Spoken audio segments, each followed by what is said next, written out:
Hello students. तो linear differential equation with constant coefficient topic में variation of parameter method का ये जो एग्जांपल है ये हम सॉल्व करने वाले हैं। और इसका सॉल्यूशंस का जो नेचर है हर एक एग्जांपल की तरह ही होने वाला है। तो पहले मुझे ये जो गिवन डिफरेंशियल इक्वेशन है वो given differential equation as it is लिखना पड़ेगा। लेकिन इससे पहले ये जो गिवन डिफरेंशियल इक्वेशन है रेज टू -1 है, ये कैसे लिखते हैं ये भी आपको समझना पड़ेगा। तो ये रेज टू -1 है, तो डिनोमीटर में जाने के बाद यही पार्ट हम कैसे लिखने वाले हैं 1/1 plus E raise to X. तो ये आपको अच्छी तरह समझना पड़ेगा। यहाँ हम डी स्क्वायर प्लस डी जब जीरो के साथ इक्वेट करेंगे तो यहाँ क्या होने वाला है, एक्सिलरी इक्वेशन होने वाला है। लेकिन इस एक्सिलरी इक्वेशन में हम क्या कर सकते हैं, डी को कॉमन ले सकते हैं। तो यहाँ डी को कॉमन लेने के बाद आपका यहाँ क्या रहेगा, सिर्फ 1 ही रहेगा। और यहाँ डी कॉमन लिया है तो ये डी इंटू क्या हो जाएगा, d+1 हो जाएगा। तो इसी तरह हम क्या कर सकते हैं, इसका यूज़ करके डी के वैल्यूज़ फाइंड आउट कर सकते हैं। तो ये जो सिंप्लीफाई करेंगे तो ये पहली तो वैल्यू डी की क्या होने वाली है, डी इक्वल टू 0 के साथ करेंगे तो 0 हो जाएगा। और दूसरी जो वैल्यू है डी की क्या हो जाएगी, -1 हो जाएगी।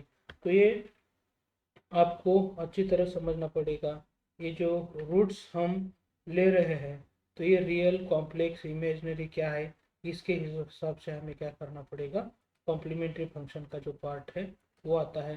तो यहाँ हम ऐसा कह सकते हैं both roots are real and distinct. तो ये जो रूट्स है वो क्या है, रियल भी है और डिस्टिंक्ट भी है। तो इसके हिसाब से हमें क्या करना पड़ेगा, हमारा जो कॉम्प्लीमेंट्री फंक्शन है वो कॉम्प्लीमेंट्री फंक्शन लेना पड़ेगा। लेकिन ये कॉम्प्लीमेंट्री फंक्शन इसी तरह होगा आपका जनरल में, लेकिन पर्टिकुलर में जब हम यहाँ आप भी देख सकते हैं ये वन की वैल्यू मीन्स पहला रूट 0 लेना है और दूसरा रूट क्या ले लेना है, 1 लेना है। तो यहाँ किस तरह इसका सिंप्लीफिकेशन हो जाएगा, तो ये रेज टू 0x है वो क्या हो जाएगा, 1 हो जाएगा। और ये रेज टू 1x है वो सिंपली इसी तरह हो जाएगा। तो आप ये C1 है, C1 हम C1 इंटू 1 ऐसा लिख सकते हैं। तो इसके फॉर्मेट में लेंगे तो ये जो y1x है, y1x की वैल्यू आपके सामने ही है, किस तरह 1 हो जाएगी आप यहाँ देख सकते हैं। और ये जो y2 है, y2 की यहाँ वैल्यू क्या होने वाली है, e⁻x होने वाली। तो देखते हैं किस तरह आपका ये जो particular integral u into y1x plus v into y2x होता है। तो इसमें हमें क्या करना है, ये जो y1 की वैल्यू है वो क्या लेना है, 1 लेना है। तो u इंटू y1 क्या हो जाएगा, y1 की वैल्यू जब 1 पुट करेंगे तो u ही हो जाएगा। और ये y2 की वैल्यू क्या है यहाँ, e⁻x है। तो यहाँ पुट करने के बाद क्या हो जाएगा, e⁻x होने वाला है। इसी तरह हमारा ये पर्टिकुलर इंटीग्रल हो जाएगा। लेकिन यहाँ u और v हमारे लिए अननोन है, तो इसके लिए मुझे क्या करना पड़ेगा, पहले रॉन्स्कियन फाइंड आउट करना पड़ेगा। लेकिन यहाँ y1 की जो वैल्यू है वो y1 की वैल्यू क्या है, सॉरी यहाँ 1 है। और y1 डैश जब हम लेंगे तो ये जो डेरिवेटिव है 1 का वो क्या होने वाला है, 0 होने वाला है। फिर यहाँ ये जो e⁻x है वही क्या है, y2 है। और उसी का डेरिवेटिव क्या होने वाला है, e⁻x ही होने वाला है। और जब ये 1 इंटू e⁻x और -0 इंटू e⁻x करेंगे तो ये तो डायरेक्टली हो रहा है, e⁻x क्या होने वाला आपका डिटर्मिनेंट होने वाला है। और यही क्या है, रॉन्स्कियन है। लेकिन ये क्या है, 0 से अलग है, तो यहाँ हम नॉन जीरो ऐसा कह सकते हैं। अब ये पर्टिकुलर इंटीग्रल में ये जो u का इम्पोर्टेंट रोल है यहाँ आप भी देख सकते हैं, ये u है। तो मुझे u फाइंड आउट करना है। तो u का फॉर्मूला तो आपके सामने ही है। अब इसमें क्या हो जाएगा, ये जो y2 है, लेकिन y2 की वैल्यू आप भी यहाँ देख सकते हैं, ये कैसे y2 की वैल्यू यहाँ e⁻x ली है। तो इसी तरह मुझे क्या करना पड़ेगा, e⁻x लेना है। फिर ये जो राइट हैंड साइड है वही राइट हैंड साइड को क्या करना है, यहाँ लेना है। और रॉन्स्कियन तो आप यहाँ देख सकते हैं, रॉन्स्कियन की वैल्यू क्या है, e⁻x है। तो यहाँ रॉन्स्कियन की वैल्यू भी हम यहाँ पुट करने वाले हैं। अब मुझे इसको अच्छी तरह सिंप्लीफाई करना है, लेकिन इसका इंटीग्रेशन किस तरह सिंप्लीफाई होने के बाद आता है। अब ये न्यूमरेटर का ई रेज टू एक्स आप यहाँ देख सकते हैं, और ये डिनोमिनेटर का ई रेज टू एक्स ये क्या हो जाएगा, कैंसिल हो जाएगा। तो ये 1/1 plus E raise to x है, यही हम अब इस इंटीग्रैंड में इसी तरह लिखने वाले हैं। तो ये पार्ट मुझे इसका इंटीग्रेशन लेना है। तो इसका इंटीग्रेशन लेने के लिए फिर मुझे और थोड़ा सा आइडिया चाहिए, लेकिन इसमें क्या करना है, ये जो ई रेज टू एक्स है वही ई रेज टू एक्स हम कैसे लिख सकते हैं, 1 के फॉर्मेट में लिखना है। 1 ई रेज टू क्या हो जाएगा, इसका जो पावर पॉजिटिव था न्यूमरेटर में होते, डिनोमिनेटर के न्यूमरेटर में होता तो ये पॉजिटिव, लेकिन अब ये निगेटिव आने वाला है। तो देखते हैं किस तरह इसका सिंप्लीफिकेशन होने वाला है। अब एलसीएम लेने के लिए मुझे क्या करना पड़ेगा, इस 1 को ई रेज टू माइनस एक्स से मल्टीप्लाई करना पड़ेगा, और फिर ये क्या हो जाएगा, न्यूमरेटर में ऐड हो जाएगा। तो इसी तरह ये सिंप्लीफिकेशन तो आपका होने वाला ही है। अब इसमें फिर ये जो e raise to minus x आप देख रहे हैं डिनोमिनेटर के डिनोमिनेटर में है, तो वही पार्ट यहाँ से जाके कहाँ आने वाला है, न्यूमरेटर में आने वाला है। और ये डिनोमिनेटर में जो न्यूमरेटर में दिख रहा है आपको, वो पार्ट कहाँ, डिनोमिनेटर में ही रहने वाला है। अब आपको ये माइनस साइन को थोड़ा सा मैं क्या कर रहा हूँ, यहाँ से हटा के यहाँ ले रहा हूँ। तो आपको क्या दिख रहा है इसमें, ये जो e raise to minus x, e raise to minus x plus 1 का जब डेरिवेटिव लेंगे तो e raise to minus x का derivative e raise to minus x into -1 plus 1 का तो 0 ही हो जाएगा। तो आपको यह देखने के बाद अच्छी तरह पता लगता है कि डिनोमिनेटर का डेरिवेटिव है वो न्यूमरेटर है। तो हम डायरेक्टली इसका इंटीग्रेशन लेते समय कौन सी आइडिया यूज़ करने वाले हैं, तो इसके लिए ये जो आइडिया है हम थोड़ा सा पेज आपको, हाँ, तो ये जो पार्ट है इसमें क्या हो जाएगा, ये पूरी तरह क्या होने वाला है, लॉग ऑफ, ये ब्रैकेट में लिखना पड़ेगा मुझे, क्या पार्ट लिखना है, ये e raise to minus x plus 1। तो इसी तरह ये जो पार्ट आपके सामने दिख रहा है यही पार्ट किसका होने वाला है, यू का होने वाला है। और इसी तरह हमें ये फाइंड आउट करना है। अब यू की तो वैल्यू हो गई।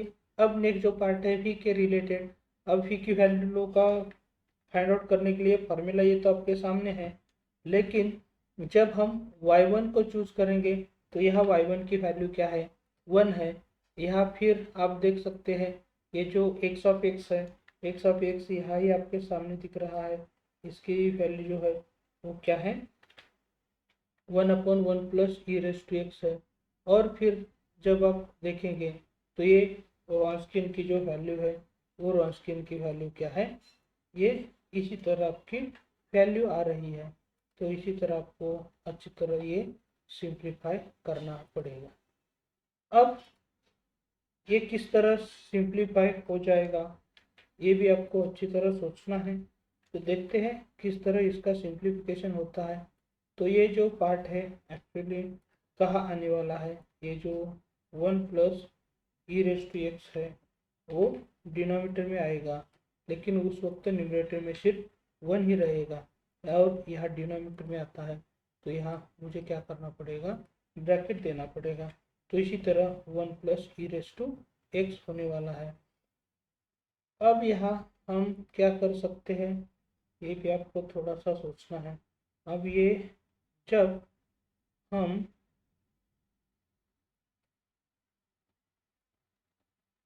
ई रेज टू नेक्स्ट स्टेप में करने वाले हैं, इसको सिंप्लीफाई करने के लिए आप और थोड़ा सा आइडिया आपको यूज़ करना पड़ेगा। अब इसके लिए दो आइडिया यूज़ कर सकते हैं। यहाँ पहले आइडिया आपको देने वाला हो, यह e raise to x 1 plus E raise to x term है, ये तो यहाँ क्या करने वाले हैं 1 plus E raise to x लेने वाले हैं, और माइनस क्या हो जाएगा ई रेज टू एक्स हो जाएगा। तो ये जो एडजस्टमेंट मैंने टर्म की है वो आपको अच्छी तरह देखना है।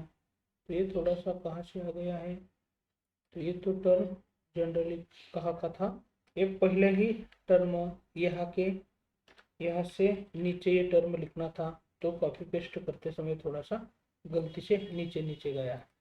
तो ये फी की वैल्यू इस तरह मैंने की थी, फिर इसी तरह और इसी तरह। अब यहाँ आपको अच्छी तरह देखना है इसमें किस तरह हम सिंप्लीफिकेशन करने वाले हैं। अब यहाँ 1 plus E raise to X की जो टर्म है इसको हम ये पूरे पार्ट से डिवाइड करेंगे, और यहाँ minus of E raise to X दिख रहा है, इसको भी क्या करने वाले हैं, ये जो पार्ट है इससे डिवाइड करने वाले हैं। तो ये सब कुछ करने के बाद क्या क्या कैंसिल होता है और रिमेनिंग क्या रहता है, ये भी आपको अच्छी तरह देखना है। तो देखते हैं किस तरह इसका सिंप्लीफिकेशन होने वाला है। तो अब इसमें क्या हो जाएगा, 1 plus E raise to X यहाँ से कैंसिल हो जाएगा, तो इसी तरह आने वाला है, और ये भी कैंसिल हो जाएगा। यहाँ ई रेज टू एक्स कैंसिल हो जाएगा, यहाँ भी ई रेज टू एक्स कैंसिल होने वाला है, और इसका कैंसिलेशन हो जाएगा। तो आप यहाँ देख सकते हैं कि किस तरह 1 plus E raise to X हो जाएगा। लेकिन मुझे थोड़ा सा यहाँ क्या करना है, ये जो पार्ट है अच्छी तरह ब्रैकेट में दिखने के लिए थोड़ा सा मैं ये इसी तरह ब्रैकेट में ले रहा हूँ। अब ये किस तरह सिंप्लीफिकेशन होता है ये भी आप देख सकते हैं। ये जो ई रेज टू एक्स है जब न्यूमरेटर में जाएगा तो इसकी पावर क्या होने वाली है, निगेटिव होने वाली है।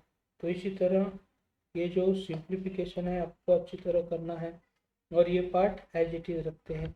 फिर हम जो नेक्स्ट स्टेप में करने वाले हैं वो आपको अच्छी तरह देखेंगे। तो डेफिनेटली ये e raise to minus x का हम क्या करने वाले हैं, सेपरेट इंटीग्रेशन लेने वाले हैं, और माइनस करके इसका पार्ट का इंटीग्रेशन लेना है। लेकिन ये जो पार्ट है आपको फिर यहाँ देखने को मिल रहा है, तो ये देख सकते हैं यही पार्ट जो है इसका इंटीग्रेशन लेना है। अब आपको ये टर्म जो है सेकंड मैंने यहाँ से ली है, तो सेकंड टर्म का इंटीग्रेशन क्या होने वाला है ये तो आप समझ गए होंगे। लेकिन ई रेज टू माइनस एक्स का इंटीग्रेशन जो है वो क्या हो जाएगा, ई raise to minus x upon -1 होने वाला है। तो ये माइनस जो डिनोमिनेटर में था इसी तरह लिख सकते हैं, और इसी का इंटीग्रेशन ये किस तरह मैंने किया है, और इस पार्ट का इंटीग्रेशन में यहाँ माइनस साइन मैंने एडजस्टमेंट किया है, तो यहाँ इसी तरह यहाँ भी माइनस साइन एडजस्टमेंट करेंगे। तो यहाँ क्या करना पड़ेगा, माइनस साइन एडजस्टमेंट करने के बाद ये प्लस ऑफ इसी तरह आपका ये जो फी की वैल्यू है वो फी की वैल्यू इसी तरह आपको मिलने वाली है।